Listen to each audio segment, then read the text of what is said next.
JL Collins, thank you so much for coming on to talk with us. We are here today to discuss your newest book. I'm going to hold it up, Pathfinders. Yeah, I like that. It's called Pathfinders, Extraordinary Stories of People Like You on the Quest for Financial Independence and How to Join Them.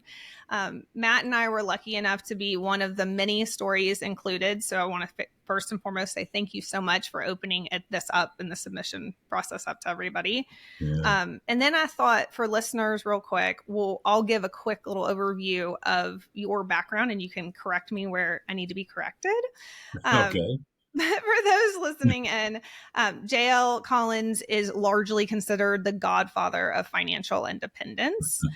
He launched his blog in 2011, and it has since become one of the most highly respected blogs in the world of financial independence. JL's Google Talk alone has garnered more than 1.6 million views. And in 2013, he launched the Chautauqua retreats, which we'll talk about a little bit. I think I understand last year was the last year, but we'll still get into those a little bit. And then he has published 2 books, The Simple Path to Wealth and How I Lost Money in Real Estate Before It Was Fashionable. And the third is out now. So thank you so much for coming on. Did that do you a little bit of justice? Anything you want to add? that was extraordinarily generous. So thank you. And thanks for inviting me to come on the program. I appreciate it. It's an honor to be here. It's an honor to have you. We thought too, before we get into the conversation, we'd lay a foundation with the main reason we're here, which is this simple path to wealth, which seemed to inspire everything after. So if you don't mind, could you give us a description of the simple path to wealth and how it started? So the basic formula, I suppose, is avoid debt, live on less than you earn, and invest the balance. And by investing the balance, you are buying your freedom, your financial freedom. And of course, the Simple Path to Wealth talks about primarily where and how to invest that money. And the simple, short answer to that question is broad-based, low-cost index funds. The origin of it really came from my own journey. I started investing in 1975, which coincidentally was the same year that Jack Bogle launched Vanguard and the first index fund. But of course, I didn't know that in 1975. And it wouldn't have mattered if I did, because I would not have been wise enough to embrace the concept in those days. I know that because when I did learn about index investing in Jack Bogle and Vanguard in 1985, 10 years later, I was not wise enough then to embrace it. I'm a slow learner. It took a while. So basically, the Simple Path to Wealth came out of my wandering in the investment wilderness for literally decades before I finally figured this out. And then I wound up writing it down because it was information I wanted my daughter to have. And I had managed to turn her off to all things investing by pushing these ideas too soon, too hard. And I realized that she wasn't willing to listen to me. And against the day that she might be interested in hearing this stuff, I wanted to make sure, even if I wasn't around, the information was. And so I started writing it down. And then a colleague of mine who I shared it with said, "Hey, this is pretty interesting. You ought to put it on a blog to share with your family and friends." And we thought, well, I don't think my family and friends are going to care. It turns out I was right about that. But I thought a blog would be a great way to archive the information. And then one thing led to another, and while the family and friends didn't particularly care, the blog started gaining traction with people I didn't know. And it's grown ever since. So here we are. Thank you so much for that. So we are one of those millions of people who have come across your writing. It was a big part of how I got into investing as well, and really defined a lot of our own path. We largely follow what you've set out, purchasing VTSAX and some bond fund, but really VTSAX primarily to be a little more aggressive. Right. So one of my questions for you is just about the decision to put together the second book, or the third book, really.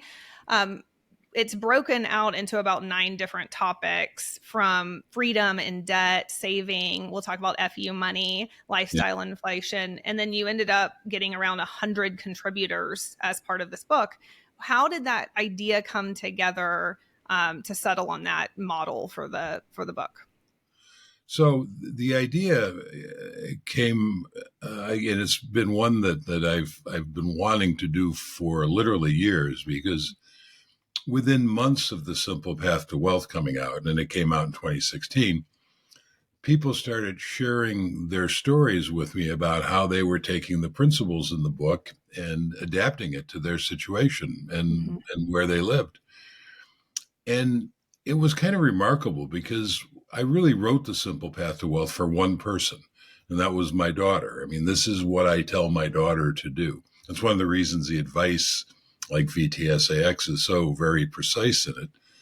But my daughter was in college at the time, and she's an American, so it's a very U.S.-centric book, and it kind of makes the assumption that people are at the beginning of their journey.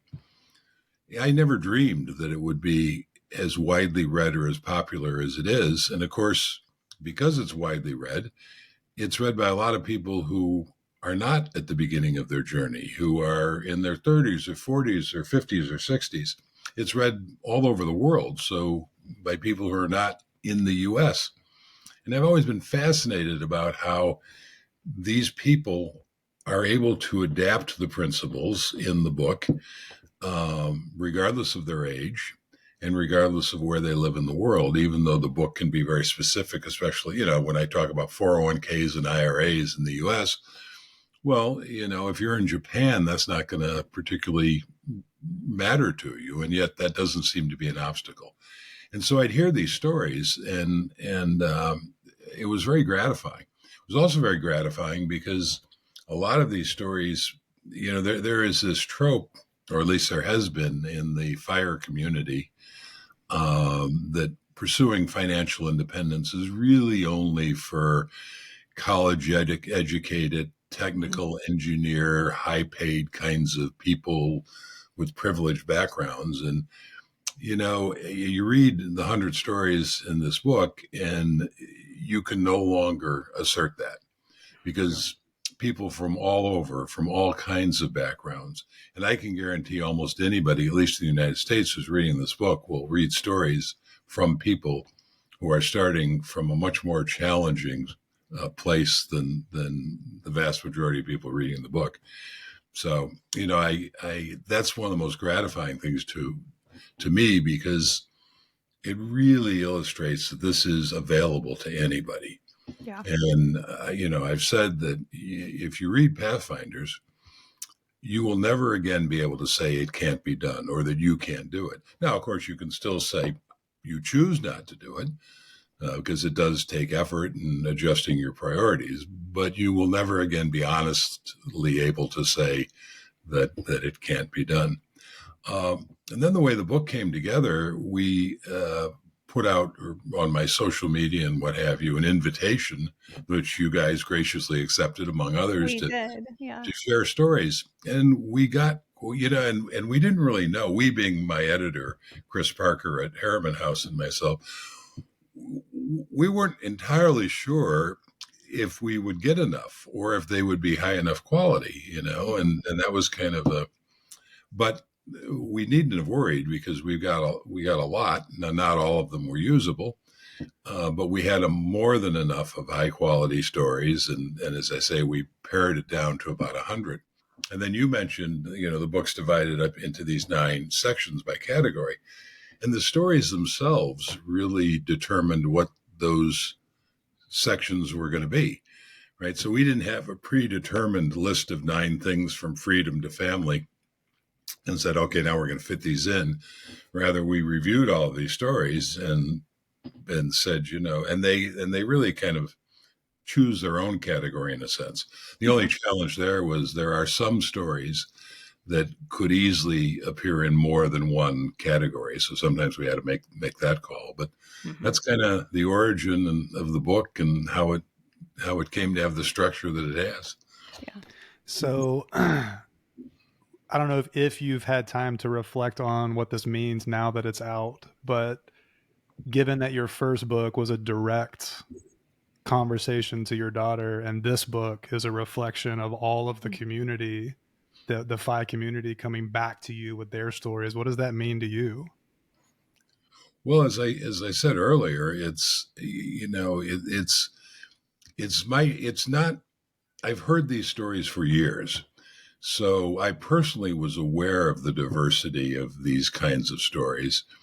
So it's gratifying to me is that now I get to share them, and I don't have to remember them all in my head because, frankly, I Mhm. can't remember 100 stories, and but I get to share them. And one of the interesting things that I've thought about is, there are going to be people who come across Pathfinders who have not read The Simple Path to Wealth. One of the advantages of working with Harriman House is they have great distribution channels. And so one of the things I reflected on is, does that matter? I mean, is Simple Path to Wealth something you should read first? And I don't think it is.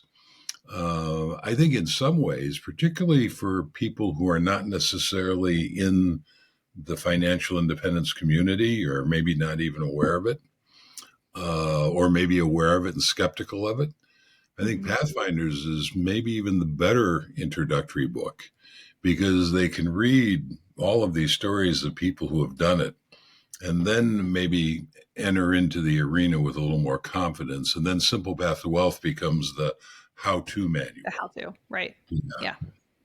Yeah, and you still outline the approach in the beginning, and then it's sectioned off where you hear a lot of your commentary, which is incredibly helpful as well. So I tend to agree, and I think you say this at the beginning of the book. You could come to it after reading The Simple Path, or come to it directly. Either is fine, and it works wonderfully either way.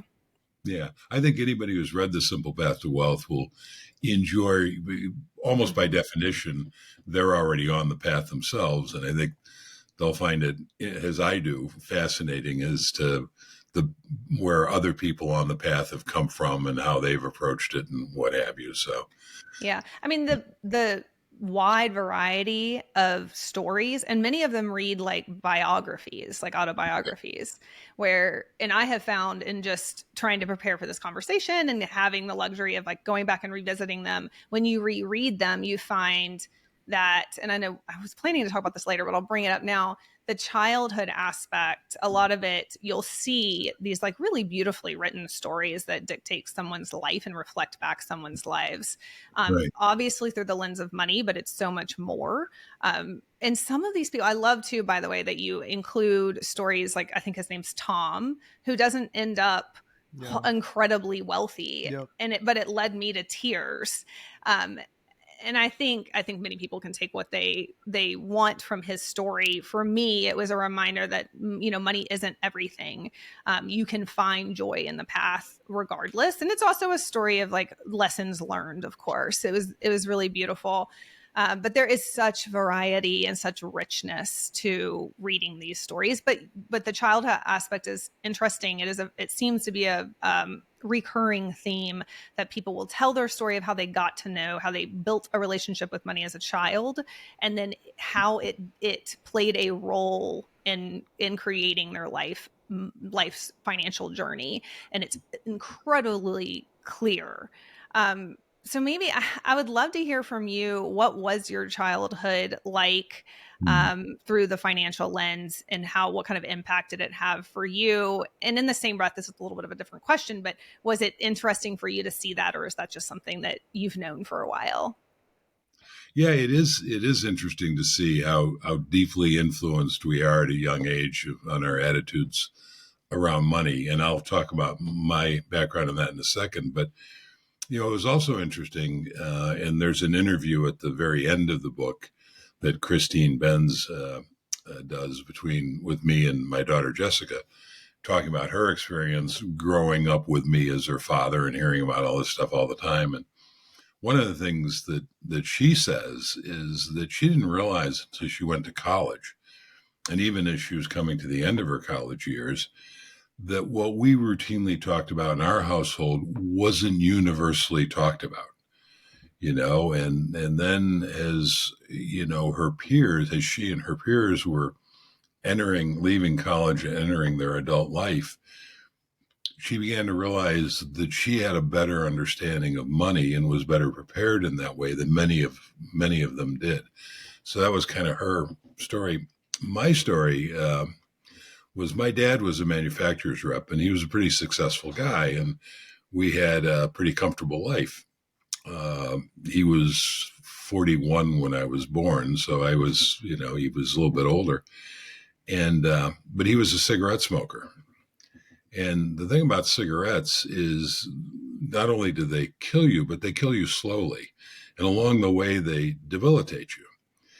And so I remember as a young child, I could always find my dad in a crowd because of his smoker's cough, which was handy when I was a young kid, but of course pretty tragic when you think about that. And then his health, as I grew up, his health declined, and because he was self-employed, his ability to earn declined as well. And so we went from being pretty comfortable financially to being very uncomfortable financially. And my dad was not a saver or investor, and so there was nothing to back up his earning ability. And that probably scarred me, and it taught me that money is very important. It taught me that the world is a potentially dangerous place, and that you have to take steps to insulate you. And I resolved that I never wanted to be in a position where I wanted to, as soon as possible, get out of the position where I had to depend on my own ability to work, my own ability to trade my time and labor for money. And of course, you do that by having investments. And so for me, money represents security, represents it much more than, that's much more important to me than, well, I should say that's the thing that you can buy with money, your freedom and security. That's more important to me than buying other kinds of things that seem to intrigue most people, like fancy cars and houses and stuff. Yeah. That leads me to the, I think I had shared with you a blurb about how you define the value of money. And this feels like a very perfect time to talk about that. Do you have interest in sharing that? Do you mind reading it? And I'm happy to do so if you prefer. No, I'm happy to read it. You sent it to me. I even put it in big type so I could read it. Great. Let me pull it up. Okay, and this is a blurb from JL's newest book, Pathfinders, and it feels like a very fitting time to share. It's about the value of money. Yeah, this is part of the Pathfinders that I wrote. So as you mentioned, I write introductions to each of I write an introduction to the book, and then introductions to each of the 9 sections and what have you. And I forget exactly where in the book this particular quote comes from. It's near the beginning. It's near the... Yeah, but I was, when you asked me if I would read a quote, I was very pleased when I went on and saw that this is the one that you chose. Okay. So this is it. When people say money is not important, other things are more important in life, what I hear is I'm in a wonderfully comfortable position and don't really appreciate it. Maybe that's understandable, even in a good way. Most of us don't walk around appreciating oxygen. Then again, for the most part, oxygen is freely available. For most of us, money is something we have to actively bring into our lives. And if we're smart, we'll keep some of it. And if we're smart, we'll keep some of it around to work for us. So, that's a quote I like. And, well done. I also have to make an attribution here because Jim Dahl of the White Coat Investor came up with a great quote, and this is why I think of oxygen this way. It has a great quote, and I might not get it exactly right, but he says, "Money's like oxygen. If you don't have enough oxygen, you can't think of anything else. Nothing is more important." And by the same token, if you don't have enough money, there are few things in life that are more important to you. But if you have an abundance of money, if you're financially independent, well, then you're in that privileged position to say, you know what, money doesn't matter so much because you have a lot of it. Just like when you have air to breathe, air doesn't matter so much.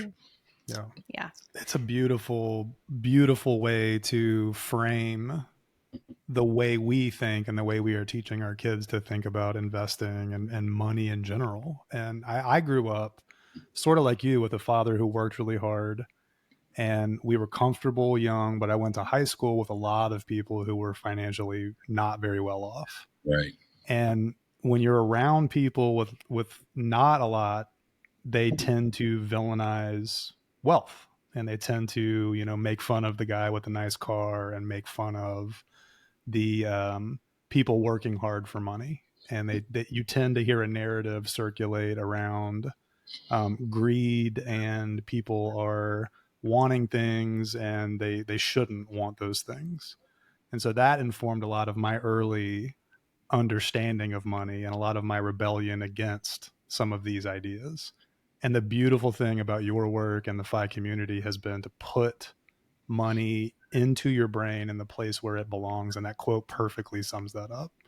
I just want, and I want to say that this is a long way to get to my question, where one of the things that attracted me to you was seeing you speak about it and noticing how comfortable you were talking. And I've always admired people who are comfortable in whether they're talking to one person via a link right now or they're sitting on the stage at Google, they're the same person. Do you think that is representative of your comfort now, or do you think you've been that way since the beginning of this journey?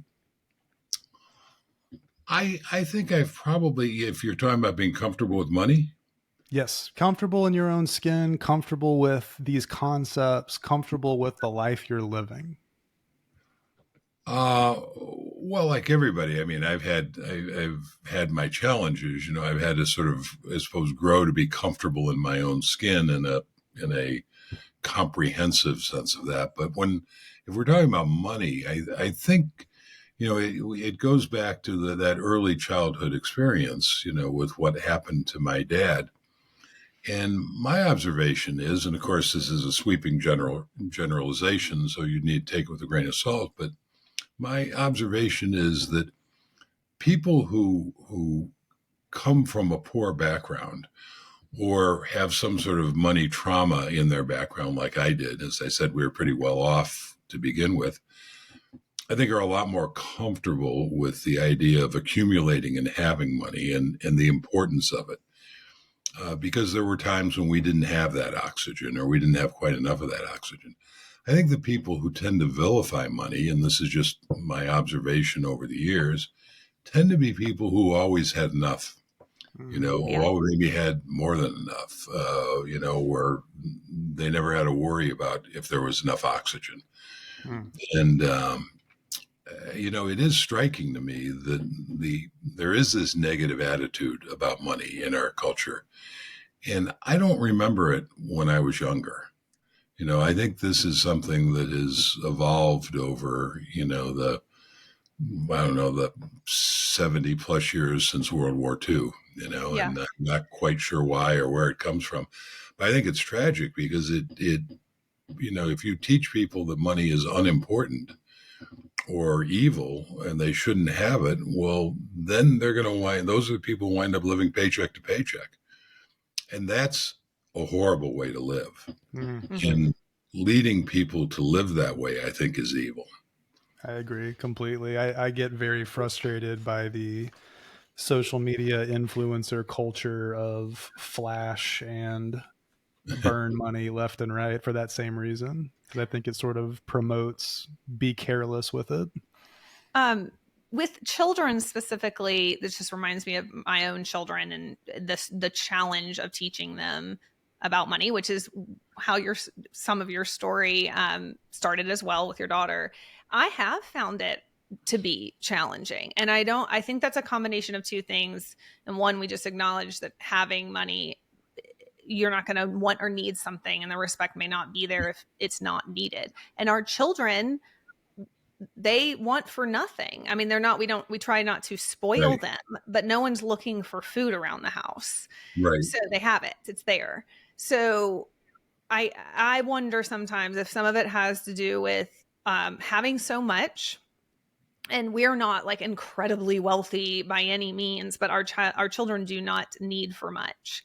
And a combination of that and the vilification of money in movies and entertainment. Right. And by the way, that goes back as far as just lots of kids movies that were around when I was a little girl. And so I just wonder, and I don't want to get to, too in the weeds, but did you feel like that as a parent, that it was a struggle? I mean, I think I heard you say that very clearly. Yes, that's how the book came to book. You wrote a whole book because of that. But what would you suggest to parents these days? Like looking back on the challenge that you did have, what would you say? Well, so first of all, you're asking for advice on something that I failed at doing myself. So She sounds like she is a win, though. well, yes. In fact, Jessica, my daughter's name is Jessica. Jessica, these days and for years now, is she's 31, so she likes to tease me. Dad, if I'd listened when I was young, there would be That's no right. blog, there'd be no Chautauquas, there'd be no books, Which is a truly crazy thing to think about, because she's not wrong. Well, no, she's exactly right. If she had listened, if when I sat her down next to me on the couch when she was 4 and she expressed interest in the Wall Street Journal, well, then we wouldn't be having this conversation now. But, for some reason at 4, she wasn't interested in that. So thank you, Jessica. if this had gone according to my plan at the time, yeah, I mean, there'd be none of this. So, in fact, that last chapter I mentioned with the interview with Jessica and myself, the title of it is "The Little Girl Who Wouldn't Listen." And although my wife was always quick to because I stressed about this, because money is so important in this modern culture. If you get money right, life is much easier. The range of options available to you are much broader. The quality of things you can do and engage with are much greater. And if you get money wrong, life is much more difficult and much more stressful and much harder. So, like all parents, I suppose, I wanted the best for my kids. So this was important to me that I get this message across to her. And my wife used to tell me, she's absorbing more than she lets you know. And it sure didn't feel like that at the time, but it turns out that was true. And so I think my advice would be I wouldn't push it as hard as I did, but I would make it a routine part of the family conversations. I think, and the other thing that she'll even comment on is that we were good role models of how we spent and how we lived our lives. And to be clear, we had a high quality of material life as well, but we weren't over the top like some of the kids she grew up with. And so, yeah, I think if it's a routine part of your family discussions and she sees good behavior and modeling in her parents, then I think that's a big part of the battle. It's also interesting, and I've given some thought to this. I don't have an answer. Is one of the reasons I'm so conscientious about money is because there were some hard times. My daughter, like your kids, it sounds like, doesn't have that experience. And yet she's grown into a very fiscally responsible adult. So, it can be done. Yeah. It can be done. And I'm very grateful for it. Yeah. That is such an important note to make, because there are statistics out there that indicate that money, financial wealth won't last past 70% doesn't last past one generation. 90% will not make it past 2 generations of wealth. I may have gotten those wrong, so I apologize ahead of time, but it's something like that. But when people bring that up, it just feels like it's almost impossible. It's almost like the divorce rate, where you're like, why do I even try? But it's true that it can be done, that you can make sure that these children, that you help to shape them, that you don't abandon the conversation before it ever gets started. And they are little sponges. And I will tell really like what I thought was a funny story. My little Emery is 4 years old at the time. She was 3. And I was getting ready for, so I handle the family's finances because I love it. I'm the one that cares a lot. So we just sort of divvied it up because I care more. Is that fair to say? I would say you're a natural hobbyist. Yeah. Okay. There you go. So when we talk about everything, like I don't go make investment decisions without chatting because I really enjoy it so much. I'd rather have a conversation about it anyways. But to make a long story short, which I'm failing to do right now, I am the one that handles the money. I talk about the money. I love it. I think it's fun. And my little girl was sitting on my lap and I was getting ready for a conversation with David Perret for the podcast. And she looked at him and she looked at me and she goes, "Boys do money?" I was like, "Yes." She goes, "Boys do money?" And I was like, "Oh my gosh." I had to go talk to my son. I have a son too. And I was like, "Hey, just want to make sure, like, boys do money." And he was like, "Oh yeah, like I'm good." So they do. They pick up far more than I ever could have imagined. But I think you said you had I just wanted to share that because it was on. But no, that's what I had. Did you have another question? I have another question. Yeah, go for it. But it's more appropriate for later. Okay. So let's keep rolling. So I wanted to also talk about just fears that people have around investments and the focus on staying the course, even in hard times, which could be right around the corner or 10 years from now. We don't know. So I want to get a little bit into the nitty gritty of actually like building that wealth and holding on to it. How do you recommend people stay the course during really tough times and, when the market falls and when there's catastrophe? So, first of all, that's a critical subject. If you're not absolutely sure, not you personally, but anybody listening, you're not absolutely sure that you will stay the course when the market drops, and the market does drop periodically, make no mistake, then you don't want to follow my advice because my advice will leave you bleeding at the side of the road. So it's absolutely critical that you be able to ride through the market drops. I think partially understanding that anytime the market drops, whether it's a 10% correction, as it's called, or 20%, which is called a bear market, or a crash, which is, 25, 30, 40 on up percent, those are an absolutely natural part of the process. Those are to be expected. It's like you shouldn't be surprised if you live in Florida and there are hurricanes. Hurricanes are a natural part of that part of the world. Blizzards are a natural part of living in New England or up in the Rocky Mountains. Now, that doesn't mean those things aren't scary. It doesn't mean they're not dangerous, but it does mean that they're a natural part of the process and they don't last forever. They go away. And if you are prepared for them, they tend not to be such a big deal. And it's the same thing with market drops. You have to understand there's nothing unusual going on here. It's not the end of the world. And of course, the news media is going to be telling you that it's the end of the world, and it's, there'll be panic in the air. Just like more and more these days, I notice with weather reports, when a hurricane comes, it's like we've never seen a hurricane before, it appears.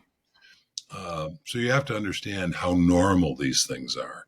And you have to also know that these things pass. It's not the end of the world. And by the way, if ever someday something happens that causes the market to crash in a way that is the end of the world, then it's not going to matter where you're invested. Then that's just game over. So that's not something to worry about. But in all normal circumstances, I remember with COVID, I had people on my social media logging on and saying things like, now you're wrong. This time is different. The market, this is a pandemic. And my response to that was, this is different in the sense that it's tragic. People are dying, and frequently the things that drive down the market don't cause people to die. But it's not different in the sense of how the market is going to react. The market's going to go down and then it's going to recover. I certainly didn't anticipate how quickly that recovery was going to be, as our listeners might remember. It was a very sharp decline. In fact, I'm looking at it saying, wow, I think it got down to about 33%. And I thought it would go lower.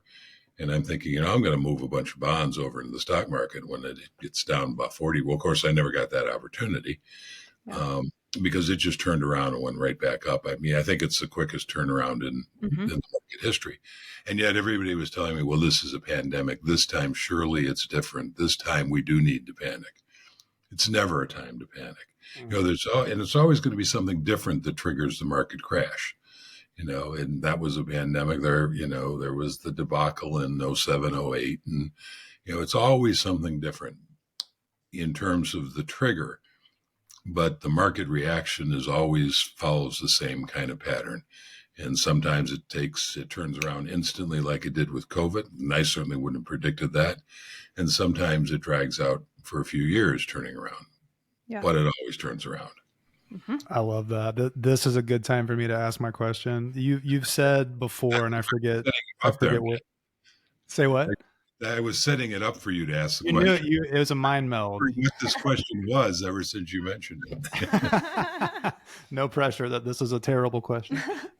You've said this somewhere, and I don't remember where, but you've described the options for investment like a giant buffet table with infinite options on it. And that your advice is, these options are here. Do not focus on them. Clear them off the table. You want this 5% on the corner. You want the S&P 500. You want VTSAX. Is it an oversimplification to say that people should stop paying attention, follow the path, say, you know what? I can afford $250 a month to put into VTSAX. And then I need to turn off my head and stop listening and stop thinking about all the other buffet items that are coming and going? So that's a great question. When my daughter was in college, she came home to visit one time. And of course, me being me, I immediately launched into a lecture about financial stuff that I thought she needed to know. And she stopped me and she said, Dad, she said, I get it. She said, I know this stuff is important. I just don't want to have to think about it all the time. And that was an epiphany for me because I realized that that's the way most people are. Most people aren't like the three of us. We love this stuff, but we're the odd ones out. We're the weird ones. Most people are like my daughter. They have their life to live. They have, students to teach or bridges to build or diseases to cure, whatever it is. She's smart enough to know that it's important to get this stuff right, but she doesn't want to think about it all the time. And the beauty of the simple path to wealth is you just need to understand a couple of basic things, and then you need to put your investments on autopilot into a couple of simple things, maybe even only one simple thing.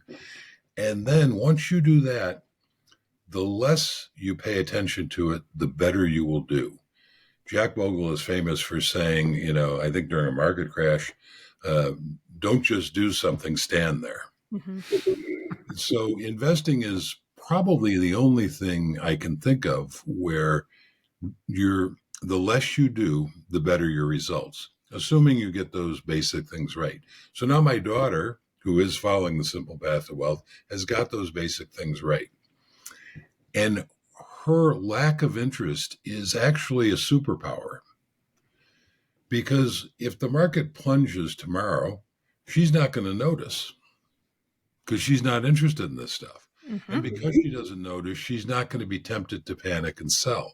Yeah. It's truly a superpower. Whereas, so in my blog and my book, I have, broadly speaking, two kinds of readers, right? I have people like my daughter, those are really the people I'm writing for. And, they embrace it like she did, and they're going to go off and have good success with it. But then I have people who are really into this investing stuff, and they're reading it because I write about investing stuff and they're into it.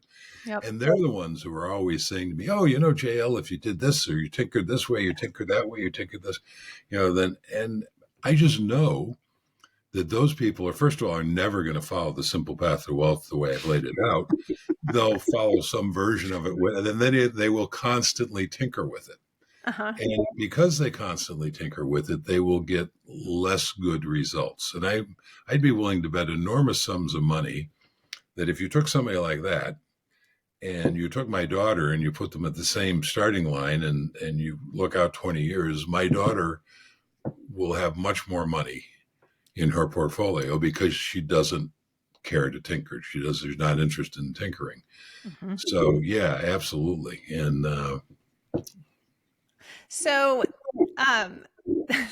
for all of us out there who are analyzing the VTSAX, is this a good purchase? I'm putting all of my money into it, right. and they're that person you just described.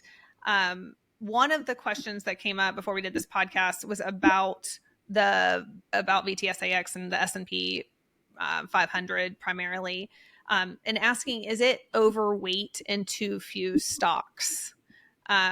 So this is perfect, by the way, because it's all about like these concerns. Did we lose him? Okay. Good. The concerns that people have. And I think, by the way, I think some of this comes from a really innocent place of just fear, like the people who are watching their money really closely and want the simple path to work out, but they're so over analytical about it. And so we're taking a lot of scrutiny to what does this look like? Is it going to be safe? And there's only so much we can do. But I am going to ask these questions because I think they're important for people who are really just wanting to better understand what they're investing in.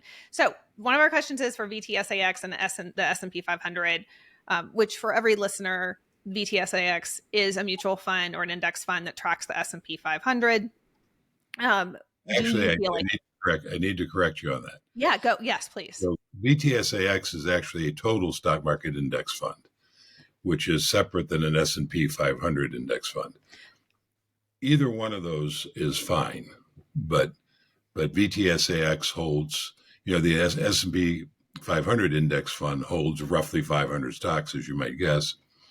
The total stock market index fund holds about 4,000 because that's how many publicly traded companies there are. Yes. So thank you for that clarification. I greatly appreciate it. So let's just take the S&P 500, the mutual fund that tracks the S&P 500. The question that we got was, do you feel like it's overweight in too few stocks? And by the way, this could be answered for VTSAX too, because I'm assuming it's fairly well weighted in some of those top stocks as well, the top 5 stocks in the S&P 500. Please correct me again if I'm wrong there. But should that be a concern? Yeah. So a little bit of background to maybe understand why that idea is out there, right? So when Jack Bogle introduced index funds in 1975, the investment industry did not welcome this. And the reason they didn't welcome this is because index funds, by definition, can be run for very low cost. And Jack Bogle constructed Vanguard to pass those lower costs on to the investors. Well, the investment community before that was never the least bit interested in providing products of low cost to their investors. And they correctly saw index funds as a threat to their high profit products because not only are index funds less expensive, but they outperform. Bill Bogle had done the research indicating that before he launched them. And now, since they've been a reality in 1975, that's just been reinforced over the decades. Mm-hmm. There is still a push, of course, in the financial community to discredit index funds. And this is one of the things that gets put out there is that, if you own an index fund like a total stock market index fund like VTSAX and other brokerage companies have their own versions of them, and those are fine. Or you own an S&P 500 fund, and they are similar because they're cap weighted. So the S&P 500 is about 80% of VTSAX, maybe even slightly more. And because they're cap weighted, that means that the more successful a company is, the bigger its stock price, the bigger its capitalization, the more of it an index fund is going to own. And that's why you get this phenomena of a few stocks at the top make up a large proportion of the fund. I think the top 10, 20 stocks in VTSAX are 20% of the fund or something like that, right? Mm-hmm.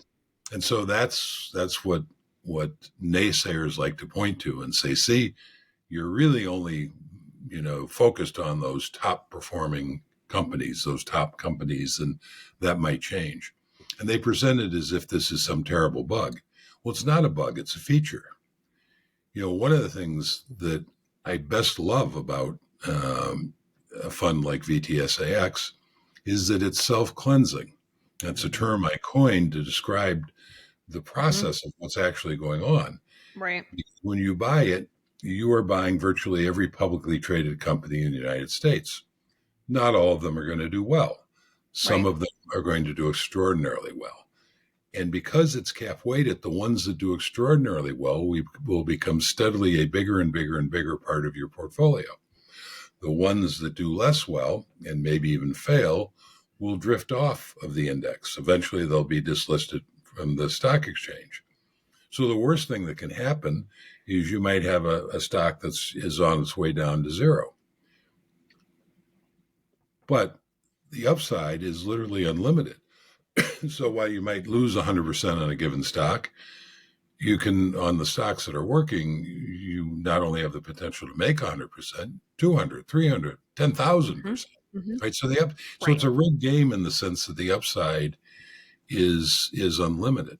The other thing that naysayers will say is, well, when you buy VTSAX, you're really buying a technology fund, because those top companies these days are technology companies. Right. And again, they are factually correct, but the implication is wrong, because I want to own the most robust segment of the economy. And the important thing for people to understand is that's not always been technology. Right. There was a time, one of the advantages of being an old guy is I've invested in a lot of different times. There was a time when it was heavily weighted towards energy stocks. There was a time I can remember it was heavily weighted towards financial stocks. There was a time when it was heavily weighted towards consumer goods. The point is that rotates. It's always changing. And I don't have to worry or guess what's next. I don't have to worry or guess how long technology will rule the roost. I don't have to worry about what will replace it and when, because I know whenever that happens, I will own it because my fund is self-cleansing. And that also means that I never have to worry about when do I sell this.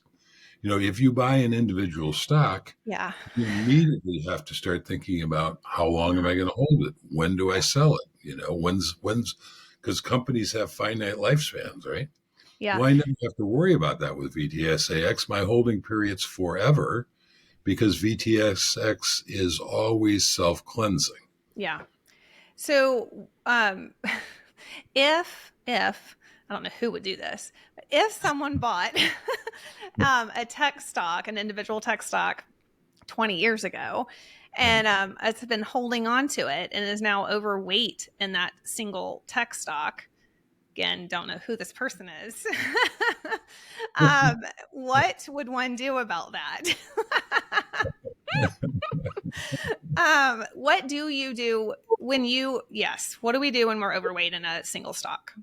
Would you indulge me if can I read something out of the book again? Yes, please.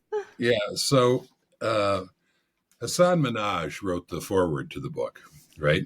And he had when he was guest hosting on the Daily Show this past spring, he had the occasion to mention the simple path to wealth.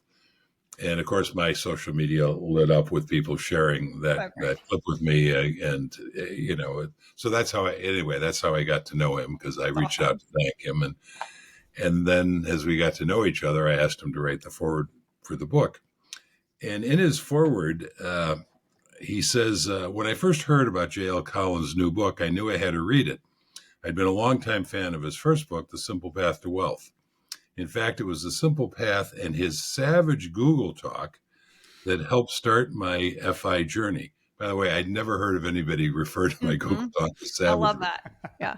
He goes on to say, by savage, I mean JL had the guts to tell Google employees not to hold individual Google stock That's while right. he was speaking at Google. He did. In that moment, I knew that either JL was the truth or he was completely out of his mind. So the reason I first of all, obviously I love that quote, um, and I didn't think there was anything strange about my saying that at Google. It was a question that came from the audience that, Yep. because these people with a lot of companies, they get stock options and they wind up accumulating a lot of stock. And of course, I don't track individual stocks. I assume Google's still doing okay, but back in 2018 when I did that interview, it was doing great.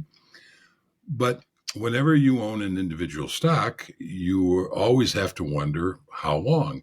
And that's what I said at Google is I don't know when, and I don't know how, and I don't know who, but the world is filled with people who are trying to eat your lunch. And someday they'll be successful because Google will not be on top forever because no company is. And so I'm not saying anything about Google specifically now. This is just the way of the world. When I was a kid, Sears Roebuck was the dominant retailer. It was the Amazon and Walmart wrapped up in one. Sears was the first company in the early part of the last century, the late 1800s, early 1900s, who started sending out catalogs to rural communities and mailing goods to people who couldn't get to stores. Does that sound like Amazon? Right. Sears had retail stores all over the country, just like Walmart. Mm-hmm. And when I was a kid, and in the 60s and 70s, if you said that Sears was going to become an afterthought that was going to go away, basically, this is a company that built the tallest building in the world in those days, and people would have laughed at you. Yep. They said nobody is ever going to be able to take on Sears. Well, of course, we know the history. So Google, in some sense, is the Sears. Even Jeff Bezos has said that he fully expects somebody's going to eat Amazon's lunch at some point. He said, we're going to try as hard as possible to keep that from happening. And that's what every company should do. And I presume Google's doing it. But that is the nature of the investment world. It's the nature of capitalism. That's another reason, by the way, I never worry about monopolies. And, I've never seen a need for the government to break up companies because the market They'll do it on their own.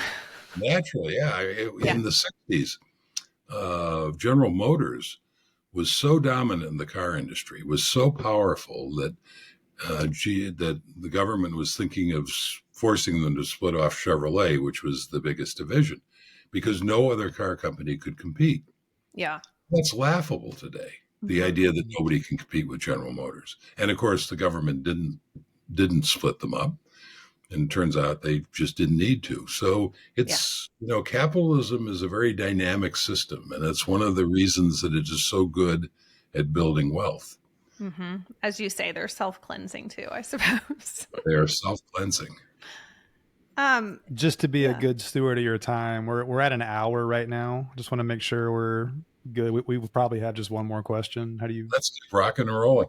I have a million more questions. I know we could talk. We could talk for 6 hours, but let's. I'm enjoying it. I don't have anything behind this, so if you want to go for longer, I'm all for it. Okay. Thank you so much. I do want to ask about, and we can move away from this tinkering discussion of the.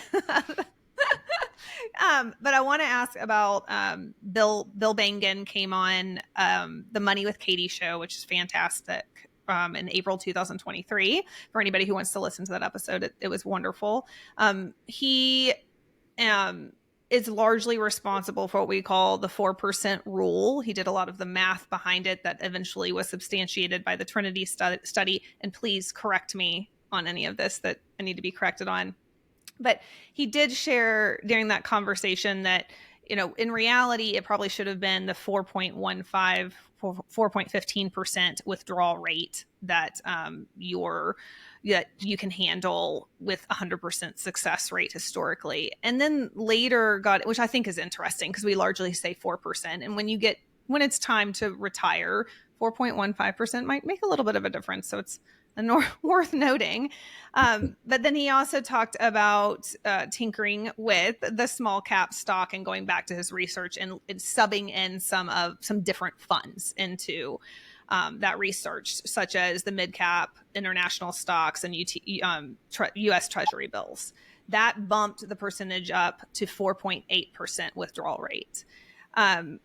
What do we, and by the way, like, I think coming back to this like urge to tinker again, I really feel like a lot of this is just, we want to make sure that we're doing what is best and what is right and what will make us good stewards of our money. So what do we do as people who want to follow this simple path? Do we take this into consideration? Does it play a role in our long-term investing? What would you say to these simple pathers? Well, so there's several different facets to that question. So I can think of three. One is maybe a little discussion of the 4% rule. Mm-hmm. One is this idea of tinkering, and particularly with small cap stocks. And then the third I've already forgotten. Yeah. So before I forget any more of them, the 4% rule, and you're absolutely correct that he was the origin of it, and then the three professors at Trinity University did a pretty elaborate study looking into it, and basically the Trinity study looked at a lot of different scenarios, and when you look at all those scenarios, 4% was kind of a sweet spot in the sense that if you had a portfolio of at least 50% stocks, and it's important you have enough stocks because otherwise you don't have the growth to support the portfolio over decades. And even if you adjusted for inflation every year, 96% of the time you could withdraw 4% and expect your money to last at least 30 years. I don't like the term rule. And I'm not a fan of even Bill, who's the origin of it, of this idea of saying, well, no, it shouldn't be 4%. It should be 4.15 or 4.8, or other people who are saying, no, 4 is much too aggressive. It should be 3.2 or whatever. I mean, it's just because nobody knows exactly what the next 40 years is gonna right. hold. So it's a terrible rule. It's a wonderful guideline. Mm. So if you are thinking about how close you are to financial independence and you need to live on $40,000 a year, well, if you multiply that by 25, you get $1 million, and 4% of $1 million is 40,000. There's the basic formula. And that is a great guideline. Yeah. Now, nobody in their right mind, and certainly nobody who is smart enough to be in the financial independence community, is going to set a withdrawal rate at 4% or 4.8 or 3.2 or whatever it is and never look at it again. When I first started living on my portfolio, my daughter was in college, and I think my withdrawal rate was 5, maybe even 6% some years because I was paying for college. Now, 5-6% in the Trinity study works the vast majority of the time. Mm-hmm. And I knew that, but it works not as much of the time as 4%. So I knew that, I was taking a little bit of a risk, but this was when the market was recovering after the 08-09 debacle and the wind was at my back. But you can be sure I was paying close attention, and had the market turned sour, then I would have adjusted our spending. So I think as long as you are paying attention to what's going on around you, and you use 4% as a guideline, you can go a little bit over it if you need to and probably be fine.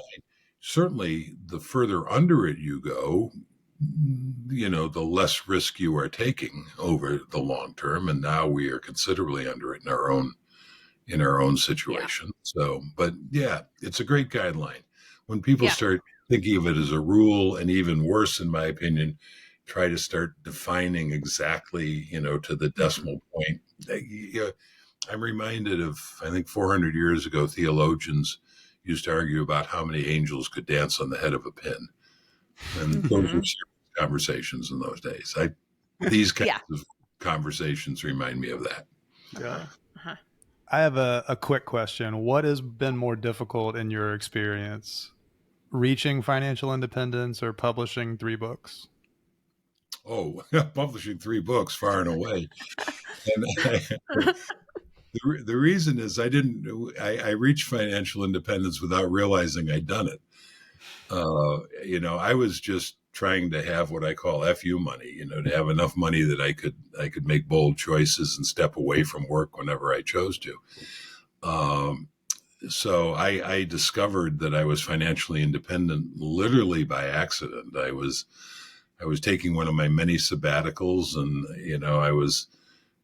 we were living the same life that we'd lived before. We hadn't cut anything back because I knew I had FU money.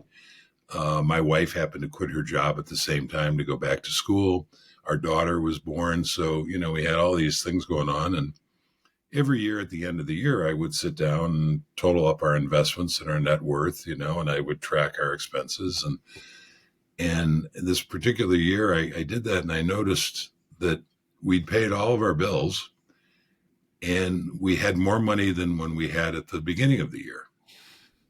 And I knew something remarkable had happened. In fact, it was striking enough to me that I thought, wow, that's interesting. And then I went back and looked at the year before, and I hadn't noticed it the year before, but the same thing had happened.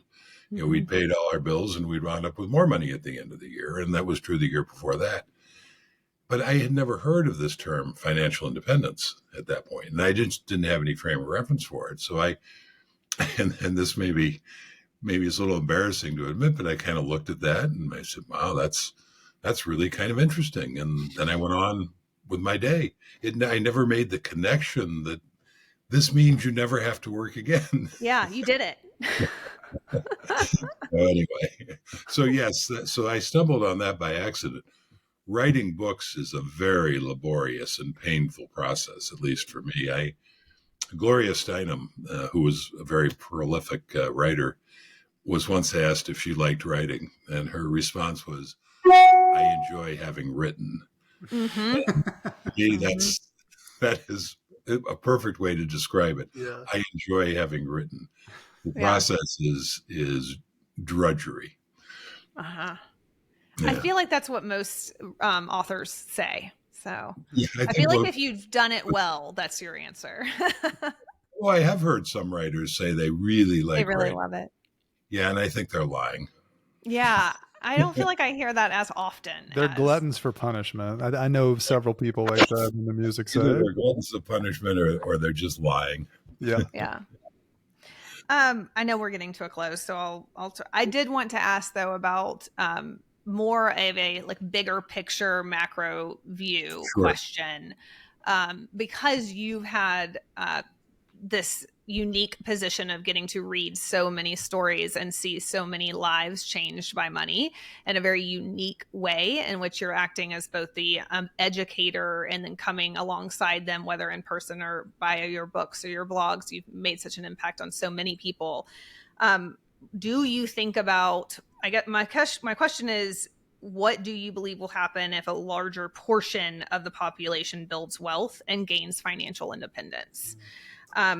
Do you, from a macro level, what impact could this have on humanity, really? And do you even think about it that way? Well, so I do think about it, and I think that I'm a little bit of my opinion on the subject makes me a little bit of an outlier in the community, because I don't think it's going to happen.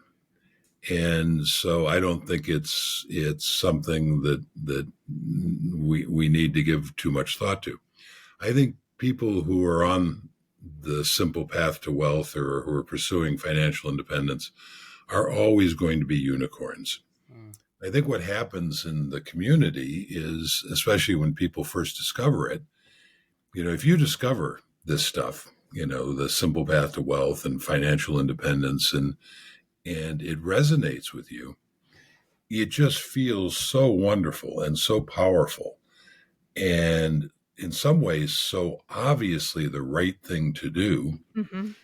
that your thought process, reasonably enough, immediately goes, well, obviously anybody exposed to this is going to be converted. This is the one true path. I mean, now I'm sounding religious, Absolutely. Right? But this is the one true faith. This is the one true path. So obviously anybody exposed to it will embrace it. And then pretty soon the whole world will be embracing it because, well, that's never going to be the case. And I think the reason is that you've been very kind in describing my influence. And I've been a little stunned at how far my work has reached and how many people it's resonated with. But I'm also keenly aware that it is a teaspoon in the ocean of the consumer culture that we live in. That the vast majority of people, and not just in this country now, but around the world, are surrounded by marketing messages telling them that they deserve a break today. Mm-hmm. And if only they drive this kind of car or live in this neighborhood and, their lives will be ended by this kind of refrigerator or they have this phone, that only then will they be a whole human being worthy of respect from their fellow, and it's, of course, it's nonsense, but it's an ever-ending drumbeat. And the message from the FI community in its entirety is maybe a cup in the ocean of that message. So I think we're always destined to be unicorns. Yeah. It's refreshing to hear you say that. I did not think that's how you were going to respond to that. Mm-hmm. Do you have any other questions that I want to be respectful? A lot, but I know, right? I know, I do too. We started the conversation with your daughter, and a lot of this path, at least the public portion of this path, started with her, and I would love to end with her as well. How is she doing? And how is she doing? Oh, she's doing great. I'm very fortunate that my wife and I and my daughter have a wonderful relationship. When we're here at Cabanda for the summers, she always comes up for at least a month. She has a job where she can work remotely, so she'll come up and spend a month or two with us, which we feel very privileged that she's willing to do that. When we head back south, which we're going to do in another month, she lives in Savannah, Georgia.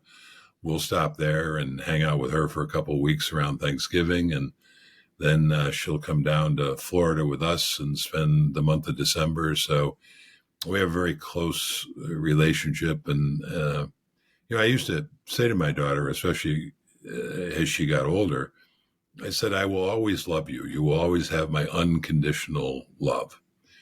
Whether I like you or not is up to you. And fortunately for me, she's grown to be a person that I very much like. She is on, and people are often curious, she is on the simple path. She's embraced it. And she's embraced it precisely because it is simple and she doesn't have to obsess about all this financial stuff. Right. She's a very smart woman and she's learned a couple of basic things that she needs to know. And she's automated her investments, which is VTSAX. And she puts money in every month. And, she's at the point now where I'd say she has FU money and is well on the path to being financially independent. And she's doing well in her career and enjoying it. So that's awesome. That's great. Yeah. I will say the John Goodman skit that you did, I was meant to mention it earlier, is fantastic. It's so funny. You're a good actor, man. It's very funny. Mm-hmm. Well, first of all, I thank you for the compliment, but the backstory of that is at one of our Chautauquas, when the moment I saw that scene in The Gambler with John Goodman and Mark Wahlberg, I immediately thought I want to do a version of that. But I don't know anything about video, and so it was just an idea in the back of my mind that I didn't have the resources to execute. Until one year at Chautauqua, a couple of a video team came, a husband and wife team, they were also a video team, came to Chautauqua, and when I found out what they did, and they only lived an hour from where we lived in New Hampshire at the time, and so they came up and made the magic happen. And you complimented my acting. The truth is, the compliment goes to their editing, because we spent 8 hours putting that 97 seconds together. And we probably did 3 hours worth of film. to get that script down. So the end result that makes me look so good, and I think I do look good in it, is entirely due to them editing the hot mess that I was able to produce. So, That's great. I have one very short final thing. I'm just going to keep telling you that. Promise One this is the more. last. Promise this is the I'm last. enjoying this, so Oh, don't stop good. for I'm me. so glad. Well, You can get 2 podcasts out of this if we could yeah. absolutely. We talked all about your viewpoint on VTSAX and the book and finances in general. Do you have any just general short life advice for listeners? Just something short about the way you've approached your life, the way you've approached raising your daughter, anything that you've noticed or observed. I think the advice that I would give I like this question because it allows me to circle back to something that I wanted to touch on that Christina had mentioned, and then we sort of moved on. And that you mentioned the story of my friend Tom, that's in the book. And in brief, Tom is a guy. I think Tom might even be a couple of years older than I am, and I originally, that was one of the few stories in the book that was originally a case study on the blog. And when I reached out to Tom to do the case study, he's a former client of mine from my corporate career. So I've known him for a while, and everything that could go wrong financially has gone wrong for Tom. He's been through a couple of divorces. He's got several kids. When he was, I want to say 60, his house was foreclosed on. I mean, he wound up in his early 60s, absolutely dead broke, and went through bankruptcy and literally had nothing. And he's since recovered a little bit. He's got a house, but now he works at the, there's the big, I forget what it's called, the big Ford Museum outside of Detroit. And they have actually an operating farm that shows people how things were done in the 1800s. Well, Tom works there part-time as a farmer, as a period farmer, and he has a blast. He gets exercise. He's out in the fresh air, and he's making some money. He took his Social Security at 62, which ordinarily I wouldn't recommend, but he had to have something to pay the bills because, there was no getting a job he was an ad guy. And, the advertising business is notorious for being a bastion of youth. So, by the time you're in your 50s, 60s, nobody's going to hire you. So he needed money. He took his Social Security. I think he had a small pension from one of the companies so anyway, between those 3 things, he's managed to put together a life. He's bought a very modest house in a modest neighborhood again. But the point is, in Tom's life, everything financially went wrong. And he's probably the happiest person I know. And that's a real testimony to his character. He's one of those charismatic people that others are drawn to. And I think it's because he has this incredibly positive outlook on life. And, in this community, there are people, frankly, like me, who obsess about money. And sometimes I get impatient with, the kinds of nervous questions I get where people are so worried about the future and trying so hard to get guarantees that life just doesn't offer. And the 4% rule is a great example. This whole conversation of should it be 3.82 or should it be 4.1? It's just, that's a search for a kind of certainty that is just not possible in the world. Yep. And so I guess my advice would be, especially for people lightening in this listening to this, would be lighten up. If you're thinking about this stuff, almost by definition, financially, you're going to be just fine. Now, as I said before, we are unicorns. And so my advice for the vast majority of people who are probably not going to be listening to a podcast like this would probably be, you need to pay a lot more attention to your finances than you probably are. Yeah. But for people who are listening to a podcast like this, you're going to be fine. So that was beautifully said. And We are very, very thankful for you. Yes, I can't say enough good things about the book, Pathfinders. We're going to hold it up. Thank you. You can get it today. Yeah, as of this being out, it's out. Yes. So yes. go pick so it it'll up. be available.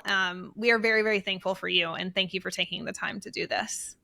Well, as I said, I'm absolutely honored that you would ask, and I had a blast. Great questions and a lot of fun talking to you guys. So happy to do it anytime. Wonderful.